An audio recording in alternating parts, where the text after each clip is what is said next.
Alright, so my seatbelt stopped latching, and this spring is shot. It's bent. It's about to fall apart. So we're gonna rob it from the center passenger, which never sits here, and then we're gonna put this back together. You just pry back these clips and it all comes apart. What I'm looking for is that spring right there, which on this one, as you can see, is missing a whole piece. It's completely broken. So we're gonna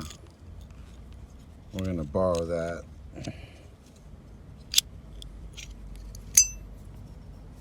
Yeah, see, that's what I need it to look like. So we're gonna put this one on the driver's side, and then we're gonna fix the other one with foam.